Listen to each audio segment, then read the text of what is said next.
planet Earth, 10,000 years ago. For 2.5 million years, our prehistoric ancestors had been living in caves, passing the time by bashing stones together. Then suddenly, everything changed, and people began to build huge monuments all over the planet. But how and why? It's the biggest mystery in human history, but not for some people. Thousands of years ago, when our forefathers were primitive Stone Age people, some extraterrestrials visited our Earth. Extraterrestrial presence not only departed the wisdom to build the monuments, but possibly the technology to make it happen. It sounds bonkers. But could aliens have started civilization and built some of the most famous monuments on Earth?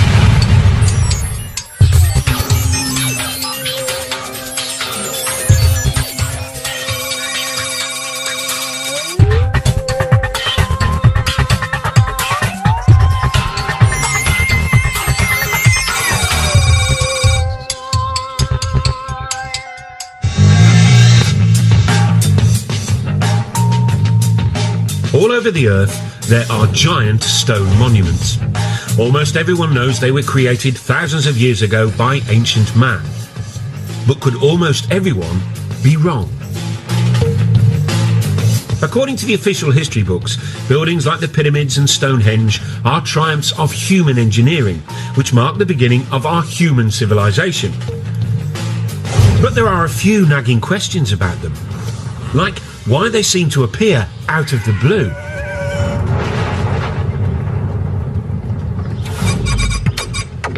It's a mystery which has been troubling lots of people, including UFO gurus such as David Hatcher Childress.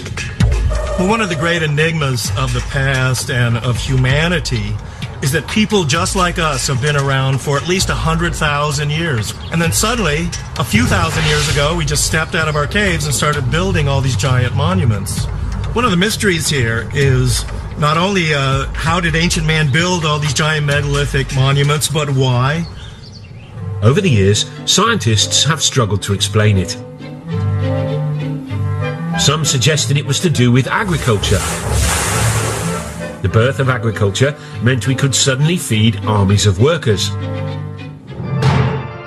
Others said it was all about the birth of religion.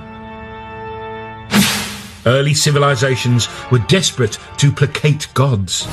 But now, there's another explanation.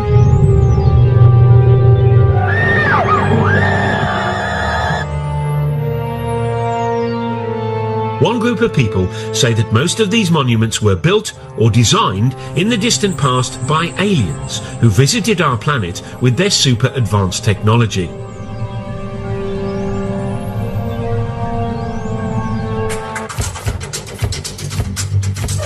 One believer is Jason Martell. He lives in California and runs a dating agency. But in his spare time, he's been grappling with the biggest archaeological mystery of our time. And he says he solved it. Man could have had the ability to physically stack those large blocks in Egypt and build that, 100,000 men. But the knowledge to do it had to come from somewhere else. There had to be some type of intervention, and that's why I look towards the ancient astronaut theory. Ancient astronauts from somewhere else came here and influenced our society. Jason and other believers say this idea would explain some baffling questions about ancient monuments. Take Stonehenge. How did Bronze Age Britons drag these 5-ton stones over 170 miles? And then there's this 1,000-ton block at Baalbek in the Lebanon. It weighs as much as 3 Boeing 747s. How did ancient man shift that? And then there's the biggest controversy of all, the Pyramids of Giza.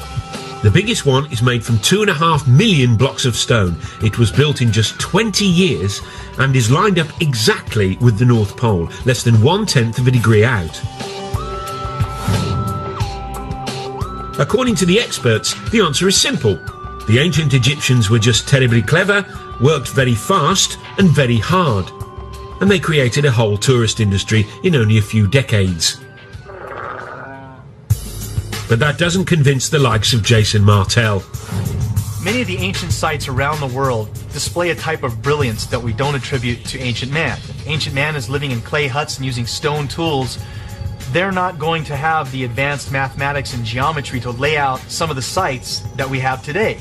How did ancient man build things like Stonehenge? How did they get the Giza pyramids to line almost 1/10 off a degree to actual north? So what do the official Egypt experts say? Egyptologists think there's no big mystery. Archaeologists, they say, have dug up lots of evidence near the pyramids. The broad features are fairly clear. We've got the barracks where the workmen lived, we've got the tombs of the architects. Also, for some of the unfinished pyramids, we have got the ramps which were used to drag the blocks into place. So although the minutiae of the construction process isn't known, probably is unknowable, I think the big picture is perfectly clear. The problem for believers in ancient alien astronauts is that we can't ask the aliens themselves. Or can we? Lisa Royal Holt says that she knows that aliens built ancient monuments. That's because she is an intergalactic medium who's in direct spiritual contact with an alien called Sasha. Apparently, Sasha lives billions of miles away, but luckily, reception is crystal clear. Over to you, Lisa. Well, greetings to you. This is Sasha. It is a pleasure to be with you this day, and we are so excited that you have an interest in this subject matter. Our intentions for our interaction with Earth humans is absolutely, totally in peace, love, and joy. Thank you, Lisa. I mean, Sasha. That's very reassuring. But what about the pyramids? Who built them?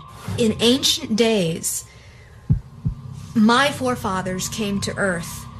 We were seeking another place to colonize. The monuments were built by extraterrestrials, usually for actual scientific purposes.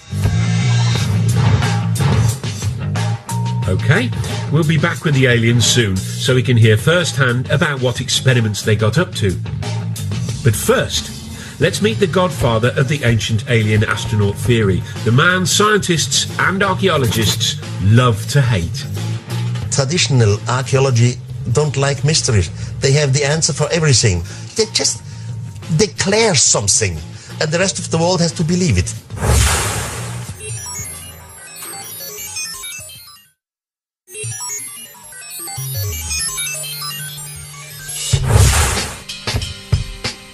In 1968, Erich von Däniken, a Swiss hotel manager, achieved international notoriety when he published a controversial theory which said that alien astronauts had visited Earth in our ancient past. Now, it wasn't the first time it had been suggested extraterrestrial beings had come to Earth in prehistoric times. This, after all, had been a staple of science fiction fantasy for years. But Erich's idea had a rather crucial difference. He said it was true.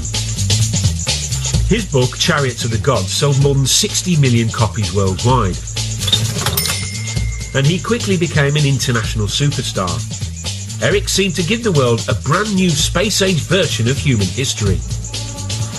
Thousands of years ago, when our forefathers were still Stone Age people, some extraterrestrials arrived. Von Däniken argued that those extraterrestrials helped build ancient monuments.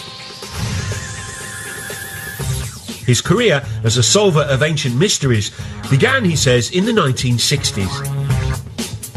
While other people were taking drugs and generally rebelling, Erich was pondering ancient buildings, and one in particular, the Great Pyramid of Egypt. Built as a tomb for the pharaoh Cheops, it's made of 2.5 million stone blocks. Some of the biggest weigh up to 80 tons and were transported from quarries hundreds and hundreds of miles away. And that was 1,000 years before the invention of the wheel. To Erich von Däniken, that posed a huge question. Not why the aliens didn't give us the wheel, but another big question.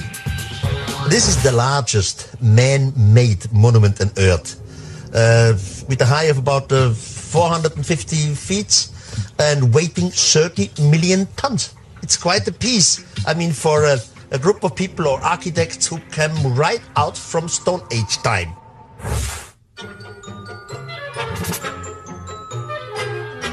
Von Daniken's theories make academic Egyptologists ever so slightly irritated.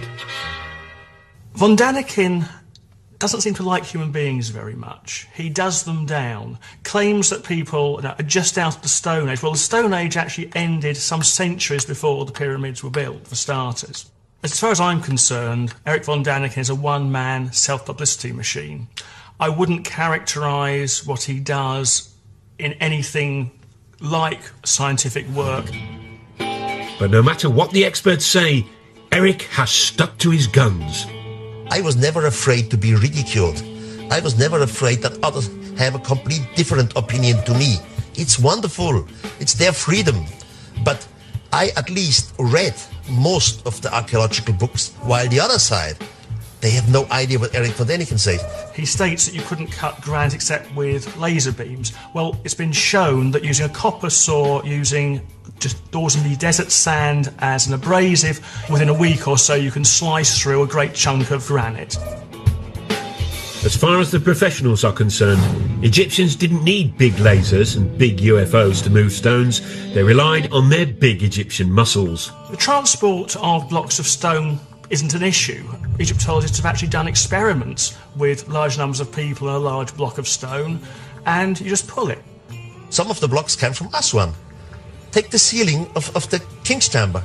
This is from Aswan, but this is 1,000 kilometers away from here. It's not so easy. There's actually a carving in an Egyptian tomb showing them moving a huge statue exactly by that, simply by muscle power. So there's no mystery about how the Egyptians moved great blocks of stone. And here it is. There are no aliens in this ancient Egyptian carving of the pyramids being built, unless they're cunningly disguised as ancient Egyptians, which is probably why it doesn't appear in any of von Daniken's books.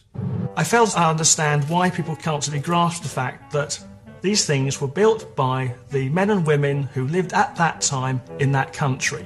The logic just seems irrefutable. There are some other obvious quirks in Erich's theory about the pyramids. For one thing, he says after the aliens left, humans did build some pyramids, using alien technology left behind. How did they do that? That's another mystery. He's not quite sure. He also says the pharaoh's tombs were actually a cunning attempt to copy the alien science of cryogenics, which preserves the dead in a state of suspended animation. Von Daniken was quickly dismissed as a crank, and still is. But the archaeologists don't have it all their own way, for there's one irritating little puzzle they haven't been able to solve yet. According to the scientists, the Great Pyramid was completed in just 20 years. Given there are over 2 million blocks, that means the Egyptians had to quarry, move and set a block every minute and a half of every day, 365 days a year for the whole construction period. One has to admit that the details of pyramid construction remain obscure. 2.5 million blocks in such a short time? There really must be doubts if you have a reasonable brain. Having wowed the public with his theory about pyramids, von Daniken then set out across the world to find more evidence of more alien ancient activity. These extraterrestrials have left some proof. But the question is complicated. Left what? What could they have left? And what do you know? He saw that proof everywhere. This 5,000-year-old African cave painting, for example, he says, is of a spaceman, complete with helmet. This ancient stone, he claims, shows people using telescopes. And when he climbed into this Mayan tomb in Mexico, he found what his book would later say was a carving of what seemed like an extraterrestrial traveller in his spaceship. Hunched over the controls, the alien seems to have his breathing apparatus in place, and flames are spewing out of his rocket. According to von Daniken, it's just like the liftoff at Cape Canaveral. And then he said he had the revelation which proved his idea had to be true when he visited South America and flew over the famous Nazca lines in Peru.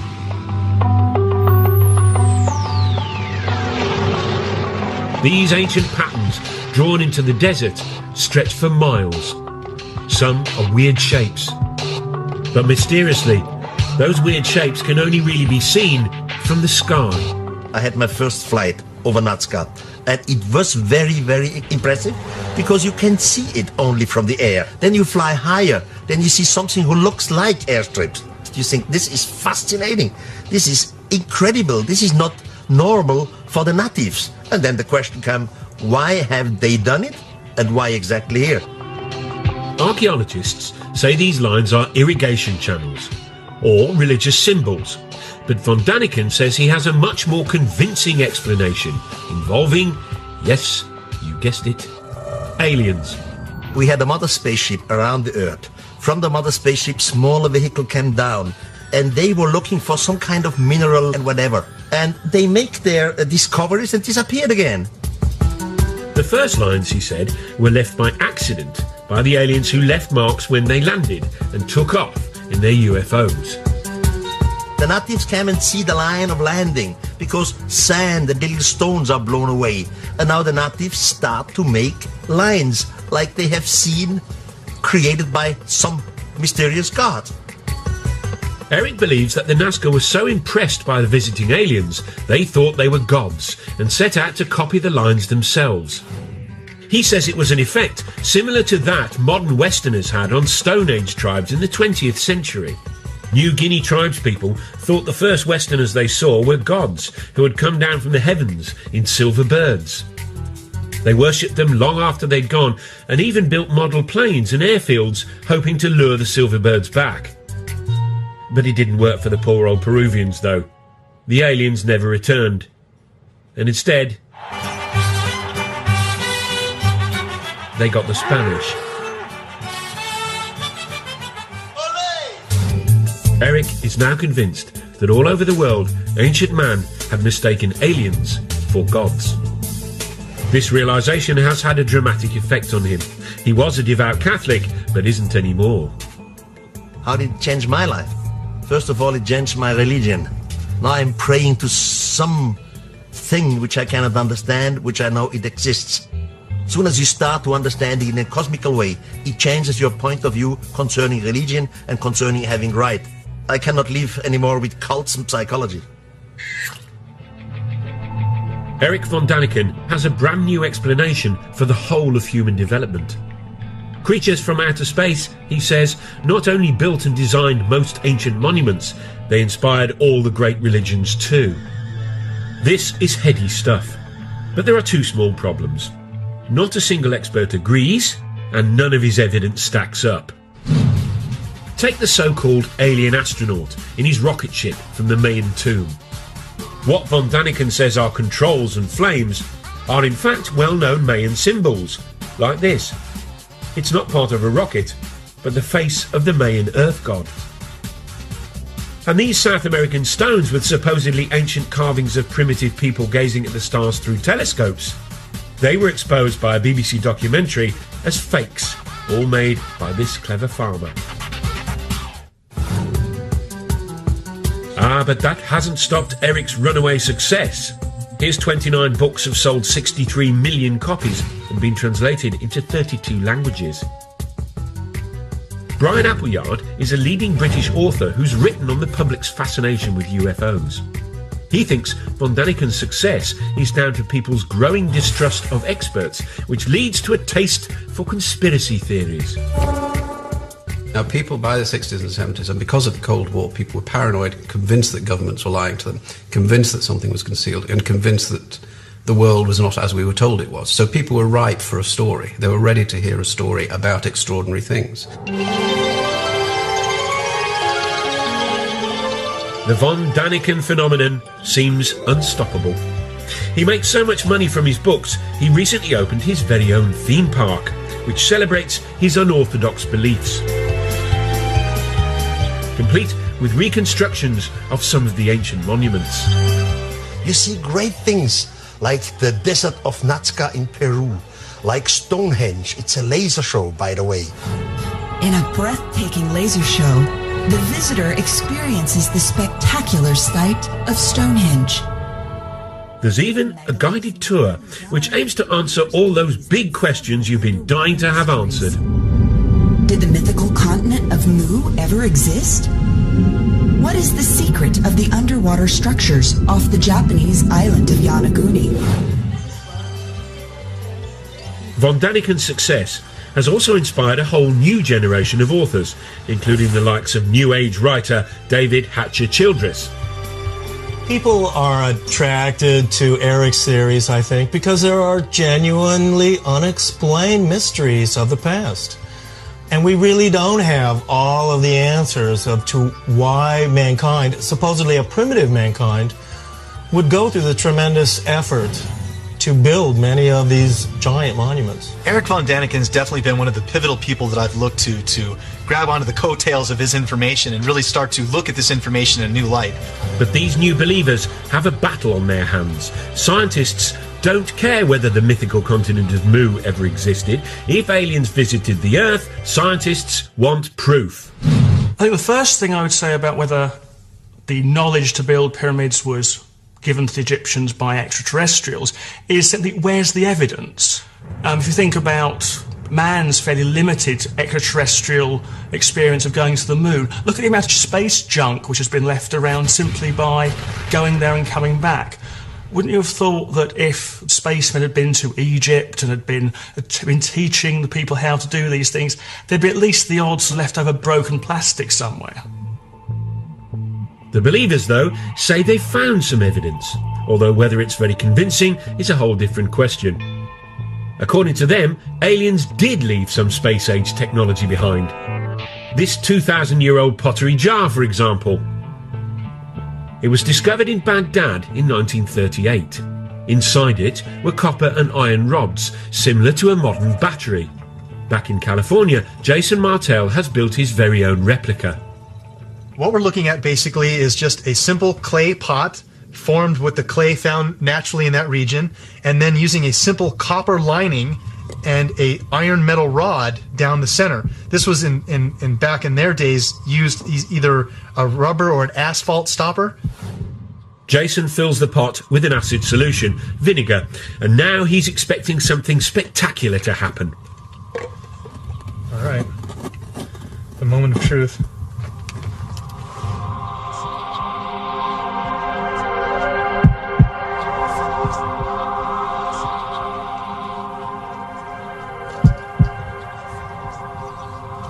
Getting some little numbers here. See that spike? It's going off the chart here now. Look, there we go. See that? Generating 4 volts right there.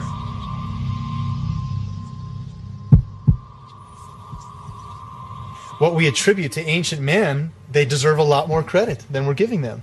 Because obviously we can test the devices with our understandings of technology and get a reading. Here we are, 4 volts right there from the battery. So obviously they were able to make this happen. What were they using it for? Very possibly electricity. Now, what ancient Iraqis might have done with the 4 volts of electricity, nobody's sure. As for aliens, why would they need an old clay pot when they can zoom through interstellar space? If making a little pot, filling it with vinegar and sticking a bit of copper in it, and then seeing that there's some bubbles appear, is space-age technology, fine.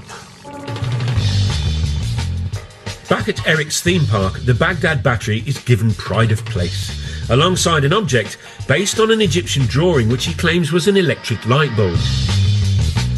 The Egyptologists, though, say it's a well-known symbol and is actually just a snake inside a flower. The spoil sports.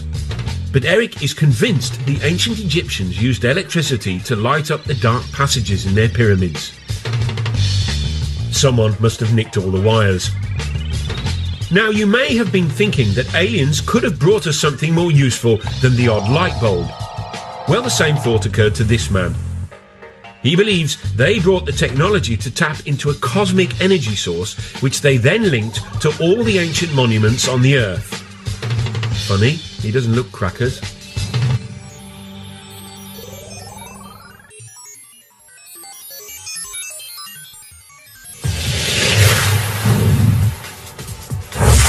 One of the things that makes human beings sort of special is that we live in big sophisticated societies full of big complex buildings.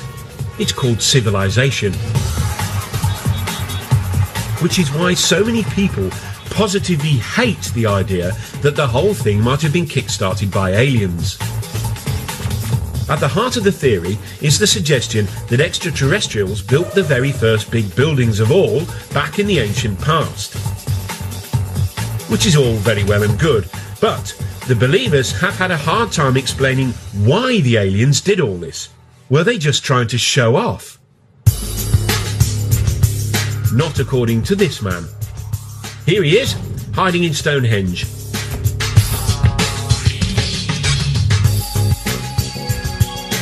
Now, according to the scientists, Stonehenge was built in 3000 BC. The 5-ton stones were dragged 170 miles by ancient British people to celebrate the sun, it's thought. Which is all very interesting. But not quite interesting enough for David Hatcher-Childress. He says Stonehenge might instead have been a fuel stop for ancient aliens. He came up with his interesting theory after he discovered what he says are mysterious energy lines. He believes the Earth is covered with these invisible lines in a strange network. If it all sounds a little unlikely, it has at least got a cool-sounding name. The World Energy Grid. The world grid is an intelligent geometric pattern of the Earth and its energies. A wave of the sunlight hits the Earth and wraps the Earth like a ball of string of energy, creating this energy grid. As you might have guessed, no scientist believes in this grid or the energy that it apparently contains. But according to Hatcher-Childress, that's just because they're too sceptical for their own good. The aliens, though, knew about the energy grid and tapped into it. How? By building ancient monuments on key intersections of the grid, obviously.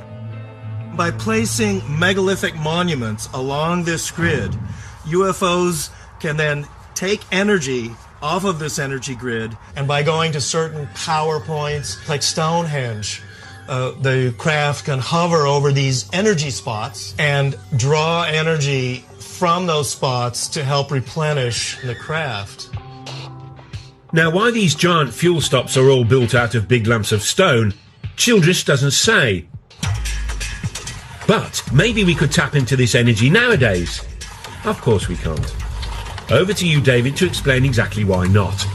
I know many people must have difficulty in imagining this energy grid around the planet, but it's a lot like this racetrack. Here on this racetrack, we have a geometric formation. It's all interconnected. We have the cars running along this energy grid. But if any part of this racetrack is disconnected or broken, the cars won't have the energy anymore and they won't be able to run along the track.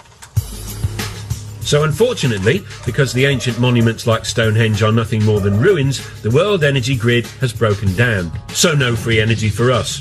But apparently, the aliens didn't just use the ancient monuments for energy. Oh no. Many of the megalithic monuments, including pyramids, Stonehenge, are actually antennas that can be used by UFOs. So there you go. Stonehenge wasn't just a place where druids hung out. It may have been used by ancient aliens to phone home. Or maybe not. Oh sure, they're from another planet. But talking of phoning home, where might these ancient aliens have actually come from? There is one man who should know. He's Seth Shostak.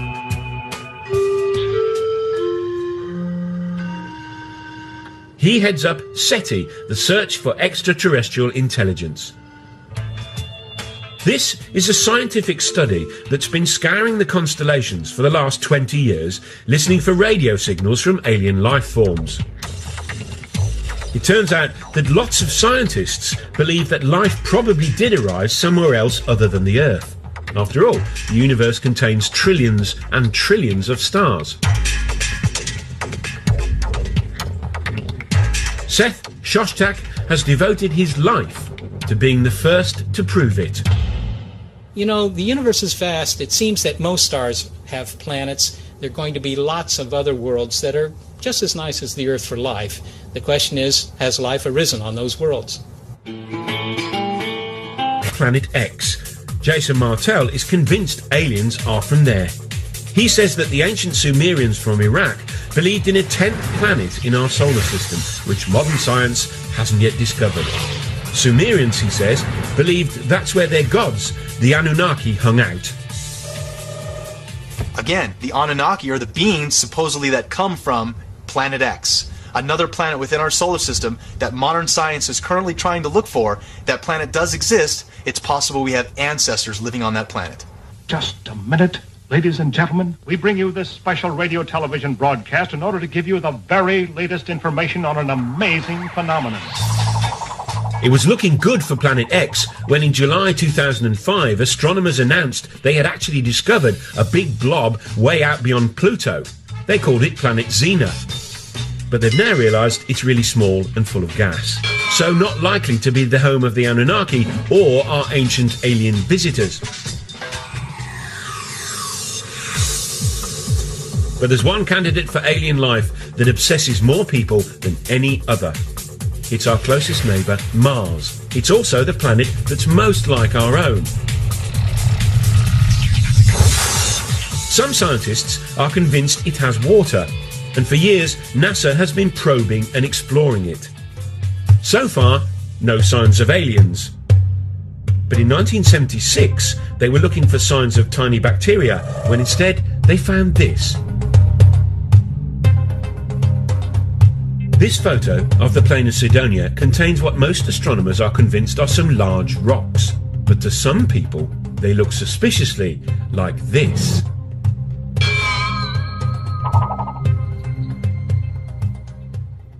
Here's one guy who thinks that's exactly what they are. Tom Van Flandern is a renegade astronomer who has his own theory about Mars and junk. You see, according to Flandern, Mars is really the moon of a planet where extraterrestrial humans first evolved, but had to leave in a bit of a hurry when it exploded. Left behind was all sorts of junk, including pyramids. The most interesting speculation about the origin of the artifacts on Mars is that the original human race was on the parent world that has since exploded. They built things on their moon, Mars, but before the end of their civilization, which they saw coming, they transferred their species to the most nearly habitable planet, which would have been Earth. We'd sure like to get higher resolution images of this and other pyramid-shaped objects on Mars and see if they are truly pyramids. But are these really pictures of Martian pyramids, you ask? Tobias Owen was a NASA scientist on the mission that took the photographs. He's what you might call unconvinced. My job there was to examine pictures as they were coming in of the surface of Mars in regions that we thought would be safe for the spacecraft to land. There was a small group of people who felt that this was an example of an alien construction, that there was life on Mars, or there had been life on Mars. NASA promptly issued a denial, which for believers was obviously proof of a monumental cover-up. You know, the interesting thing about NASA's track record, NASA, National Aeronautics Space Association, could also stand for Never a Straight Answer. In its inception in 1959 or so, NASA consulted a big think tank called the Brookings Institute, which advised NASA, if you ever find extraterrestrials, these things need to be handled cautiously. For one, society in general and religious institutions aren't quite ready to accept an extraterrestrial presence. Pyramids on Mars were spooky enough, but then things got really out of hand when NASA released another batch of photographs from the plain of Cydonia. And near the pyramid shapes was something else. A rocky outcrop that some people felt had an eerie resemblance to something familiar. Something that ancient astronaut believers have long connected with aliens. Yep, that other famous tourist site in Egypt. Very interestingly enough, NASA first took an image of the face on Mars, and they labeled it head. And this photograph was quickly dismissed by NASA as a trick of light and shadow. It's not really a face on Mars, it's just a lighting angle difference. Wrong answer. Here we have a face in pyramids on Mars, a sphinx in pyramids in Egypt. There has to be a connection, a Mars-Earth connection. To the scientist, though, it was just a natural feature. This is the kind of thing that we see on the Earth in various places. There's a famous one in New Hampshire in the United States called the Old Man in the Mountain. And there's a tendency among us humans to try to see images of ourselves in nature. And here was a perfect example, but happened to be on Mars. The common sense explanation is simple. Human beings are just hardwired to recognize faces, even when faces aren't there. Over to a psychologist to explain. Faces are very important to humans from infancy. They're so important that we perceive faces even in a stimulus that is not a face. For example, this plate of eggs in front of me looks very much like a face. We can see eyebrows, two eyes, a nose, and a mouth very readily. Well, when I look at the first image that was taken of the structures on Mars, I see it very, very clearly as a face. Here's an eye, here's the bottom part of a nose, here's the outline of a face. This is a low-resolution image, and I'm quite convinced by that interpretation. However, when I look at the more recent image, which is a much more high-resolution image, I'm very hard-pressed to see that as a face. Now, could I see it as a face? I could. I could go and look for the same features that I saw in the first image and try to pick them out here. But in the high-resolution image, where it is not very ambiguous, it is much harder to perceive this as a face. We now have exquisite images of the surface of Mars that are being taken as we speak, in fact, by the Mars Express spacecraft. And we see extraordinary detail on the surface of that planet, but we see no evidence of anything artificial. So Mars may not have a sphinx, and it probably doesn't have any pyramids. And so far, it hasn't got any signs of life at all. So where do the ancient aliens come from? It's time to consult someone who should really know. An alien herself.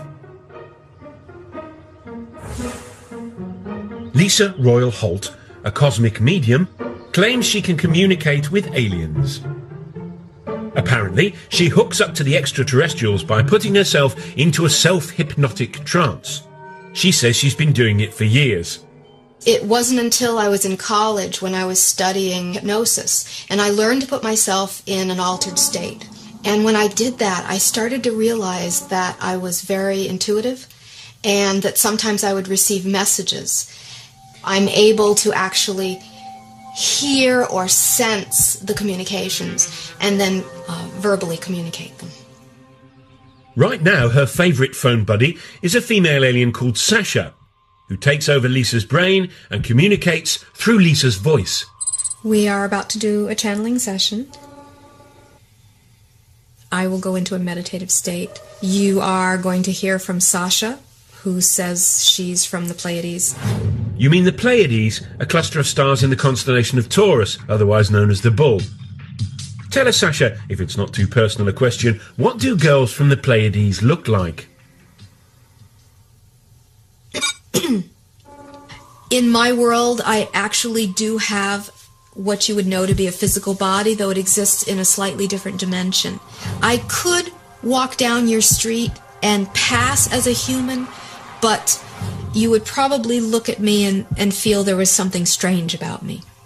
Sasha says her people were intergalactic empire builders who roamed the universe thousands of years ago, taking over other planets and building vast monuments as they did.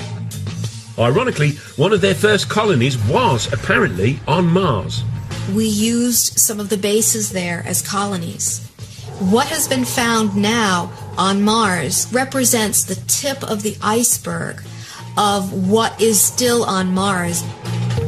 But Mars was merely a stopover for Sasha's people. She says they soon turned their attention to us. My forefathers thus have been very interested in Earth for a very, very long time. It's time to find out the answer to the biggest question of all about the ancient astronauts. Why did they come here? According to Sasha, they may have been up to more than building monuments and starting civilization. Could they have created the human race?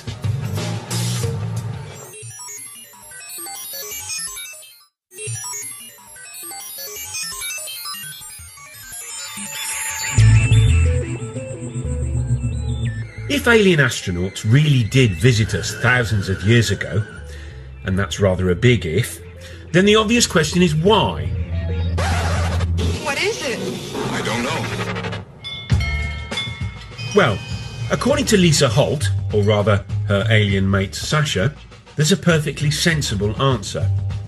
The aliens chanced upon our pre-human ancestors and then started messing with our DNA, a process she calls upliftment. My sources have said that the extraterrestrial genetic projects on Earth have been going on for thousands of years. If your pre-humans were not uplifted by extraterrestrial genetics, your evolution as human beings would not have progressed as far as it has. You would still be in the evolutionary phase if it was not for the little bit of upliftment that was done.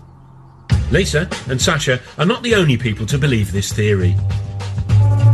They came here 300,000 years ago, created a primitive worker based off the Neanderthal man that was here evolving naturally, and created us. So an extraterrestrial crew comes here. They take one cell.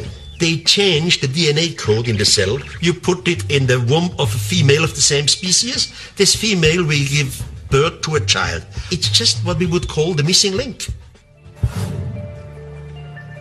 If the believers in ancient aliens are right, then evolution didn't gradually create humans. We were instead cooked up in the alien equivalent of a test tube. Spooky stuff. To me, that explains so much. And it also explains psychologically a sense of abandonment that the human race seems to feel. That these beings helped in our creation, but then never allowed us to remember who our parents were. Now, it all might sound like cobblers, but the notion of visiting aliens as godlike creators takes alien conspiracy ideas to their ultimate conclusion. And for author Brian Appleyard, it even hints at the role aliens now have in our culture. The idea that aliens once visited Earth and gave us this technology, this capacity, and pointed us up some progressive path, showed us the way to go, is a great idea for people to hold on to. Because one of the problems of the modern world is that people don't have anything to hold on to. And the story of ourselves we're given by science is frankly that we're nothing, it doesn't mean anything. The thing about the alien in the past is that it gives us a story. And that's fundamental to what people need to believe about themselves. Whatever comfort the idea that aliens visited us in the past gives some people, chances are it never happened. But hey, if it did, then maybe, just maybe, the greatest monument they left behind wasn't a giant feat of engineering, like the Pyramids, but a brilliant little piece of genetic engineering called us. Physically stack those large blocks in Egypt and build that 100,000 men. But the knowledge to do it had to come from somewhere else. There had to be some type of intervention, and that's why I look towards the ancient astronaut theory. Ancient astronauts from somewhere else came here and influenced our society. Jason and other believers say this idea would explain some baffling questions about ancient monuments. Take Stonehenge. How did Bronze Age Britons drag these 5-ton stones over 170 miles? And then there's this 1,000-ton block at Baalbek in the Lebanon. It weighs as much as 3 Boeing 747s. How did ancient man shift that? And then there's the biggest controversy of all, the Pyramids of Giza. The biggest one is made from 2.5 million blocks of stone. It was built in just 20 years and is lined up exactly with the North Pole, less than 1/10 of a degree out. According to the experts, the answer is simple. The ancient Egyptians were just terribly clever, worked very fast and very hard. And they created a whole tourist industry in only a few decades. But that doesn't convince the likes of Jason Martell. Many of the ancient sites around the world display a type of brilliance that we don't attribute to ancient man. If ancient man is living in clay huts and using stone tools, they're not going to have the advanced mathematics and geometry to lay out some of the sites that we have today. How did ancient man build things like Stonehenge? How did they get the Giza pyramids to line almost 1/10 off a degree to actual north? So what do the official Egypt experts say? Egyptologists think there's no big mystery. Archaeologists, they say, have dug up lots of evidence near the pyramids. The broad features are fairly clear. We've got the barracks where the workmen lived, we've got the tombs of the architects. Also, for some of the unfinished pyramids, we have got the ramps which were used to drag the blocks into place. So although the minutiae of the construction process isn't known, probably is unknowable, I think the big picture is perfectly clear. The problem for believers in ancient alien astronauts is that we can't ask the aliens themselves. Or can we? Lisa Royal Holt says that she knows that aliens built ancient monuments. That's because she is an intergalactic medium who's in direct spiritual contact with an alien called Sasha. Apparently, Sasha lives billions of miles away, but luckily, reception is crystal clear. Over to you, Lisa. Well, greetings to you. This is Sasha. It is a pleasure to be with you this day, and we are so excited that you have an interest in the subject matter. Our intentions for our interaction with Earth humans is absolutely, totally in peace, love, and joy. Thank you, Lisa. I mean, Sasha. That's very reassuring. But what about the pyramids? Who built them? In ancient days, my forefathers came to Earth. We were seeking another place to colonize. The monuments were built by extraterrestrials. Planet Earth, 10,000 years ago. For 2.5 million years, our prehistoric ancestors had been living in caves, passing the time by bashing stones together. Then suddenly, everything changed, and people began to build huge monuments all over the planet. But how and why?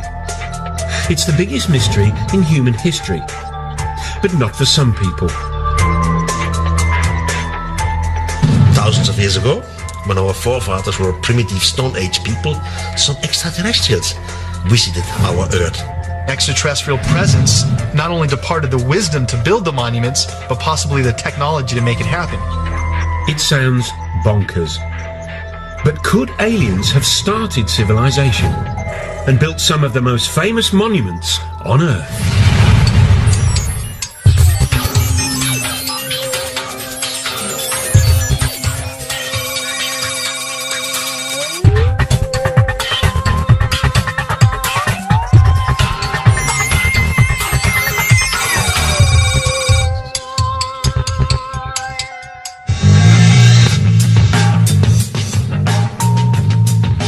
All over the Earth, there are giant stone monuments. Almost everyone knows they were created thousands of years ago by ancient man. But could almost everyone be wrong? According to the official history books, buildings like the pyramids and Stonehenge are triumphs of human engineering, which mark the beginning of our human civilization. But there are a few nagging questions about them, like why they seem to appear out of the blue.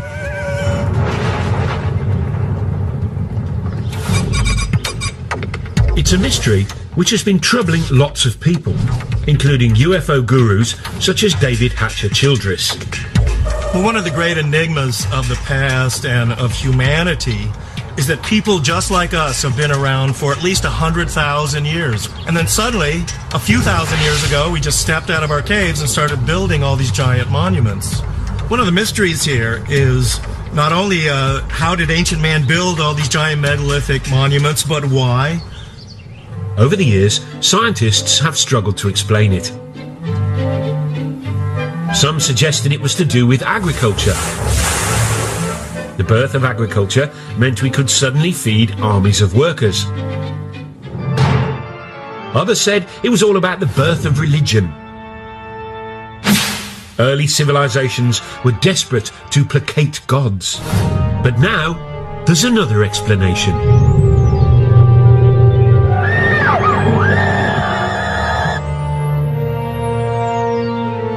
One group of people say that most of these monuments were built or designed in the distant past by aliens who visited our planet with their super advanced technology.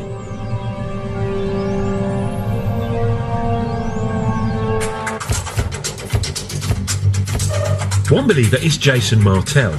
He lives in California and runs a dating agency. But in his spare time, he's been grappling with the biggest archaeological mystery of our time. And he says he solved it. Man could have had the ability to... Usually for actual scientific purposes. Okay, we'll be back with the aliens soon so we can hear firsthand about what experiments they got up to. But first, let's meet the godfather of the ancient alien astronaut theory, the man scientists and archaeologists love to hate. Traditional archaeology don't like mysteries. They have the answer for everything. They just declare something, and the rest of the world has to believe it.